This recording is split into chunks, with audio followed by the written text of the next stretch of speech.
Welcome to I dream. Raju Reddy గారు నమస్తే అండి. నమస్తే. ఆంధ్రప్రదేశ్లో ల్యాండ్ టైటిలింగ్ యాక్ట్ అది వస్తుంది. అది రావడంతోనే ఇంక జగన్ మరొకసారి ముఖ్యమంత్రి అయితే మీ భూములు లాక్కుంటారు, మీ ఇల్లు లాక్కుంటారు అంటూ చంద్రబాబు నాయుడు అండ్ కో బాగా ప్రచారం చేస్తుంది. అసలు ఆ టైటిలింగ్ యాక్ట్ ఏం చెప్తుంది? దాని గురించి ప్రజలకి పట్టాదారు పాస్బుక్ ఏ విధంగా వెళ్తుంది? అందులో బెనిఫిట్స్ ఏంటి? ఇవన్నీ విషయాలు పక్కన పెట్టి అంటే ఒక విషయాన్ని వదులుతున్నట్లుగా అనిపిస్తుంది. మీరేమంటారు? ఇప్పుడు మళ్ళీ చెప్తున్నా, నాన్ ఇష్యూని ఇష్యూ చేయడం, ఆయన ఊదరగొట్టడం అంటే ఒకటి ఉండేలేండి. ఆ టెక్నిక్ 1999 వరకు బాగా జరిగింది, పనిచేసింది. ఎందుకంటే ప్రజల్లో అంత అవేర్నెస్ అప్పుడు లేదు. ఇప్పుడున్న జనరేషన్ మీడియా అంత లేదు. అప్పుడు మనకి రెండే మీడియాలు, అంటే మనం ఏమంటారు, పబ్లిక్ లో అనొచ్చుకోవడం అనకూడదు, కానీ అప్పుడు వారు తిత్తితే సువాసన వచ్చింది, దగ్గుతే సంగీతం వచ్చిందని రాసేవారు. మనం అదే చదివేవాళ్ళం, కౌంటర్ వచ్చేది కానీ నిజం అనుకునేవాళ్ళం అని నమ్మేవాళ్ళం. ఆ టెక్నాలజీ అవుట్డేటెడ్ అయిపోయింది, ఓల్డ్ అయింది. అది వీరు రియలైజ్ అవ్వట్లేదు. ఇప్పుడు వైఎస్ఆర్సీపీ కౌంటర్ మీడియా ఎక్కువ ఉంది, డిజిటల్ మీడియా, సోషల్ మీడియాలు వచ్చినాయి. సో మీరు ఇమాజిన్ చేసుకుని 1990 2 ఛానల్ నుండి టైటింగ్ యాక్ట్ లో మీ ఆస్తులు గుంజుకుంటారంటే అప్పుడున్న జనరేషన్ అంత అవగాహన లేదు. మీడియా ఇంత మాత్రమే ఉంది. అది ఇప్పుడు ఏమైంది, కౌంటర్ మీడియాలు ఇరగదీస్తున్నారు, సక్సెస్ అవ్వట్లేదు. టైటిలింగ్ యాక్ట్ ఏంటంటే అండి, మహారాష్ట్రలో ఐ థింక్ 2019లోనో 20లోనో సబ్జెక్ట్ టు కరెక్షన్ ఒక చట్టాన్ని ప్రపోజ్ చేశారు, మహారాష్ట్ర ల్యాండ్ టైటిలింగ్ యాక్ట్. ఇది జరుగుతున్న సమయంలో నీతి ఆయోగ్ బాధ్యత ఏంటిదంటే అదే దేశంలో సంస్కరణలు తీసుకొచ్చి ఎకానమీని వాటిని ఎలా బాగు చేయాలి అనేది. వారు కూడా ఈ ల్యాండ్ డిస్ప్యూట్లు విపరీతంగా అయిపోయినాయి. ఇది ఇక మనందరికీ తెలిసిందే. మా తాత అప్పుడు మొదలు పెడితే నా మనోడికి కానీ దిగట్లేదు, ఎవరు అనుభవించట్లేదు. దీన్ని ఎలాగల దాని తర్వాత ఈ ల్యాండ్ డిస్ప్యూట్లు ఎక్కువడం వల్ల కోర్టులకు కూడా బర్డెన్ ఎక్కువైపోతుంది. ఈ బర్డెన్ ఎక్కువడం వల్ల వేరే కేసులు, ఈ కేసులు కూడా తొందరగా విచారణ చేయలేక డ్రాగ్ అయ్యి అన్ని కేసులు వ్యవస్థ అంతా కొలాప్స్ అవుతుంది. మర్డర్ చేసిన 3 నెలల బెయిల్ తీసుకొని ఏళ్ల తరబడి తిరుగుతున్నారండి తేలక. సో దానికి చాలా మూల కారణం ఎక్కువ మటుకు ల్యాండ్ కేసులు ఉన్నాయని వారు కూడా దానిపైన స్టడీ చేస్తున్నారు. ఆ టైంలో మహారాష్ట్ర కూడా తీసుకొచ్చింది ఓ ప్రపోజ్డ్ చట్టం, Maharashtra land titling act. So వారు నీతి ఆయోగ్ వారు కొన్ని సజెషన్ చేశారు, ఏం చేస్తే బాగుంటుంది దీన్ని రెక్టిఫై చేయడానికి. కానీ ఈ లోపల ఇది వచ్చే వరకు రెండు పెట్టుకొని చూసి రెండింటిని మేళవితం చేసి, అంటే మెజారిటీ మహారాష్ట్ర చట్టం పైనే ఉంటుంది, అది కొన్ని చిన్న చిన్న చేంజెస్ దాంట్లో చేసి మోడల్ లా అంటారు, చట్టం కాదు అది.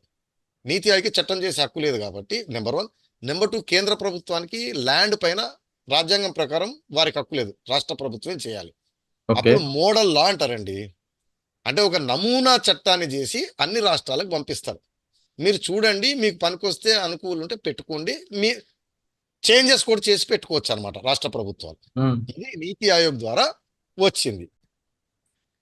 నాకు తెలిసి ఇది తొందరలో అన్ని రాష్ట్రాల్లో అమల్లోకి వస్తుంది. ఎందుకంటే సరే, ప్రాబ్లం ఏంటంటే చట్టంలో ఎప్పుడు పెద్ద ప్రాబ్లమ్స్ ఉండవండి, చట్టం ఇంప్లిమెంటేషన్లోనే ప్రాబ్లంలు. అంటే మీరు అన్నట్టు నార్వే, స్వీడను, ఇంగ్లాండ్లలో ఉరిశిక్ష లేదండి, కానీ మర్డర్లు పెద్దగా జరగవు. మన దేశంలో మర్డర్ చేస్తే ఉరే, మర్డర్ల మీద మర్డర్లు జరుగుతుంది. ఎందుకంటే మర్డర్ జరిగిన తర్వాత ఇన్వెస్టిగేషను, ఎవిడెన్స్ కలెక్షను, ట్రయల్ నడిపించే ఏజెన్సీలు ఫెయిల్ అవుతున్నాయి. డిలే అనుకోండి, కరప్షన్ అనుకోండి, ఇన్ఎఫిషియన్సీ వల్ల. సో చట్టంలో ప్రాబ్లం ఉండదు ఎప్పుడు, చట్టం ఇంప్లిమెంటేషన్ వచ్చే వరకే ప్రాబ్లం ఉంటుంది. కొన్నిసార్లు చట్టంలో కూడా ప్రాబ్లమ్స్ ఉంటాయి. ల్యాండ్ టైటిలింగ్ యాక్ట్ ఇప్పటివరకు ఉన్న చట్టాలకి పెద్ద తేడా లేదండి. ఓకే, పెద్ద డిఫరెన్స్ రావట్లేదు, గగ్గోలు పెడుతున్నంత డిఫరెన్స్ రావట్లేదు. ల్యాండ్ టైటిలింగ్ యాక్ట్ లో ఇప్పటి వరకు మనకి 2 రకాల డిస్ప్యూట్ ల్యాండ్ పైన. ఒకటి రెవెన్యూ డిస్ప్యూట్, రికార్డుల పరంగా ఉన్నప్పుడు ఒక రీడ్రెసల్, ఒక రెమెడీ, ఒక correction hierarchy, MRO, RDO, joint collector, high court, supreme court. Actual joint కలెక్టర్కి అయిపోతే రిట్ ద్వారా హైకోర్టుకి వెళ్తాం మనం. రెండోది హైకోర్టుకు పోయితే ఒక ప్రాబ్లం. రెండో మెకానిజం మన మధ్యలో సివిల్ తగాదాలు, టైటిల్ డిస్ప్యూట్, అగ్రిమెంటు, అది ఇది ఉంది. అది సివిల్ కోర్టులో వాల్యూ ఆఫ్ ల్యాండ్ బట్టి సబ్ జడ్జు, జిల్లా జడ్జు, హైకోర్టు, సుప్రీంకోర్టు, 2 హైరార్కీలు. ఇది ఎగ్జిస్టింగ్. ల్యాండ్ టైటిలింగ్ యాక్ట్ లో కూడా పెద్ద తేడా లేదండి, గుర్తుపెట్టుకోండి. ల్యాండ్ టైటిలింగ్ లో సమగ్రంగా రీసర్వే చేసి డిజిటలైజేషన్ చేయటము, సమగ్రంగా రీసర్వే చేసి రికార్డులు అప్డేట్ చేస్తున్నప్పుడు మీకు ఏదైనా అబ్జెక్షన్ వచ్చింది అనుకోండి, అతని పేరు ఎక్కడానికి లేదు, నా పేరు ఎక్కడానికి అని, ఆ కరెక్టివ్ మెకానిజం దగ్గర చిన్న డిఫరెన్స్ అనమాట. ఈ కరెక్టివ్ మెకానిజం ఏం చేశారంటే, నేను చెప్పాను కదా, రికార్డుల డిస్ప్యూట్ అయితేనేమో ఎంఆర్ఓ ఆర్డీఓ, సివిల్ తగాదా మీకు నాకుంటే జిల్లా కోర్టు, హైకోర్టు, సుప్రీంకోర్టు. ఇక్కడ ఏం చేశారంటే, రికార్డులు అప్డేట్ జరుగుతున్నప్పుడు సివిల్ కోర్టులలో ఆల్రెడీ పెండింగ్ డిస్ప్యూట్లో ఉంటేనేమో ఇది ఎఫెక్ట్ కాదు.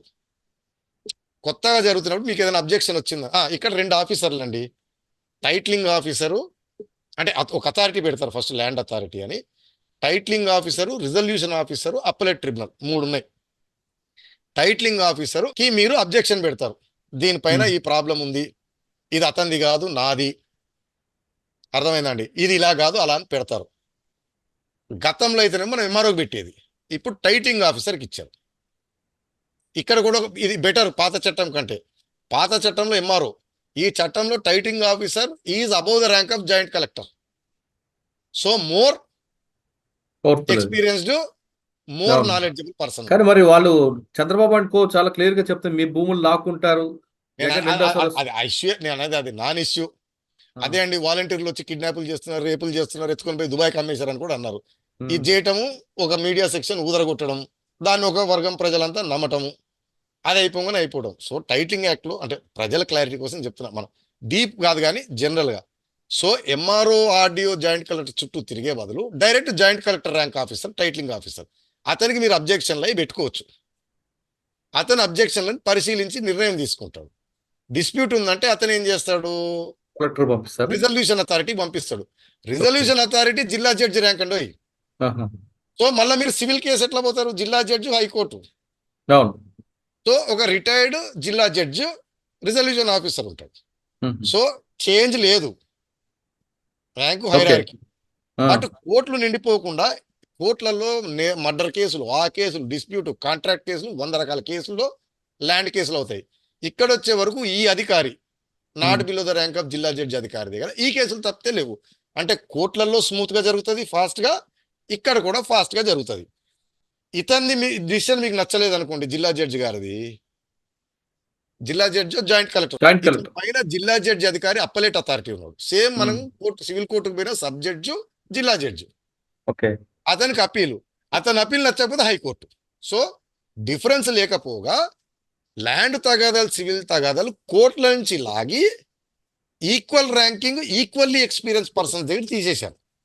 సో చెక్ బౌన్స్ కేసులు, మర్డర్ కేసులు, ఆ కేసులు వారు చేసుకుంటారు. ల్యాండ్ తగాదా కేసు ఇప్పుడు ఏమైంది, ఎక్స్పాండ్ అయింది. అంటే ఇవి తొందరగా జరిగే అవకాశం ఉంటుంది, ఇది తొందరగా జరిగే అవకాశం ఉంటుంది.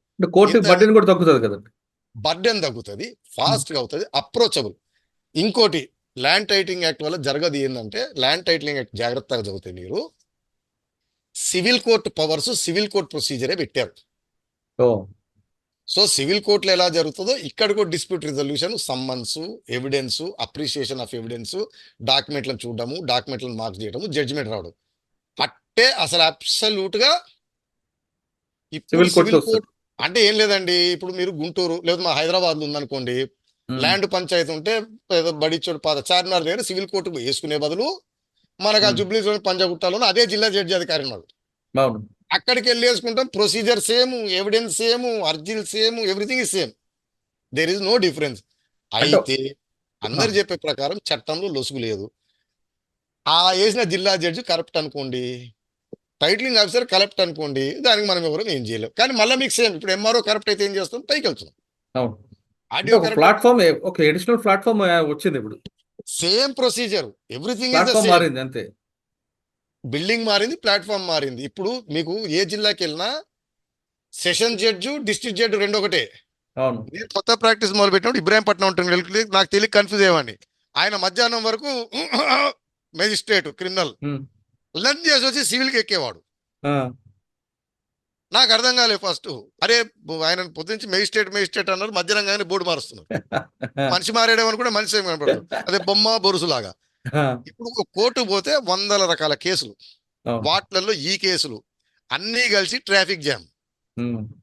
దీనికంటే సిస్టమ్ తీసి మనకు కేటీఆర్ గారు చేసినట్టు స్లిప్ రోడ్లు, ఫ్లైఓవర్ వేసినట్టు ర్యాంక్ అధికారి సేమ్ రిజల్యూషన్. జిల్లా జడ్జి ఎంఆర్ఓ బదులు joint collector.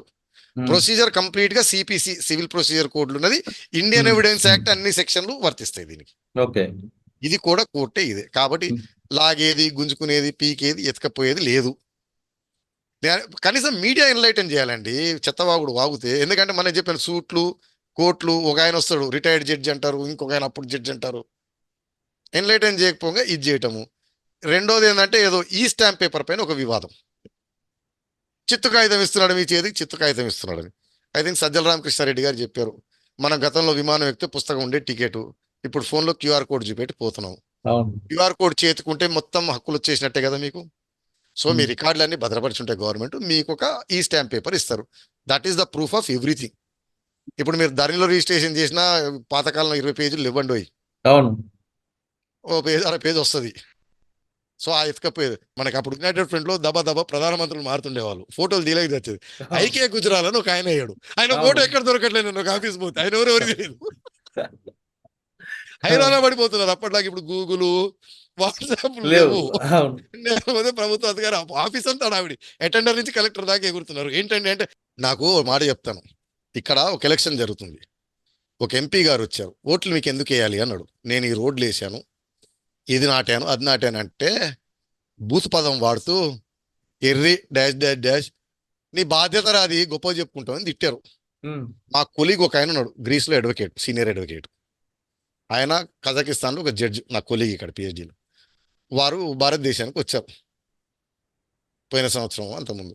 Petrol బంక్లో కొట్టిస్తుంటే Modi photo చూశారు, గ్యాస్ సిలిండర్ అని. ఏంది ఇది అని అడిగారు. ఆయన మా ప్రధానమంత్రి. ఎందుకు పెట్టారు ఇంత అంటే, గ్యాస్ సిలిండర్ ఇస్తున్నాం అంటే నవ్వారు. అంటే ఇది కల్చర్ మనకు ముందు, ఎందుకంటే మనం అప్పుడు అంత ఎడ్యుకేటెడ్ కాదు ఇండియా వెనకటి కాలంలో. కాబట్టి రాజకీయ నాయకుడు తను చేసిన పని పబ్లిసిటీ చేసుకోవాలి అతని ఇది. బట్ దాన్ని ఏంటంటే పరాకాష్ఠకు తీసుకెళ్లారు. ఏ ప్రభుత్వం వస్తే వాళ్ళ పేర్లు వస్తున్నాయండి సాధారణంగా. పెట్టుకుంటే తప్పలేదండి, కానీ కొంచెం ఎక్స్ట్రీమ్ కి తీసుకెళ్తున్నారు. బట్ ఇప్పుడు ఎలక్షన్లకు చేంజ్ చేసి ప్రజలకి నష్టం జరిగి దేశం అంతా ఏమంటారు కోల్పోయేంత అయితే ఏమీ లేదు. ఇది ఎవరికో ఒక పార్టీకో మద్దతు కాదు, ప్రజల్లో అవగాహన కల్పించడానికి మాత్రమే ఆయన ఈ విధంగా చిట్చాట్ చేశారు తప్ప ఒక పార్టీ కొమ్ము కాయని ఉద్దేశం మాత్రం ఎక్కడ కనబడదు. ఇది రాజురెడ్డి గారితో చిట్చాట్. మరో అంశంలో మళ్ళీ కలుద్దాం. అంతవరకు నమస్తే అండి. Thank you very much Raju Reddy గారు.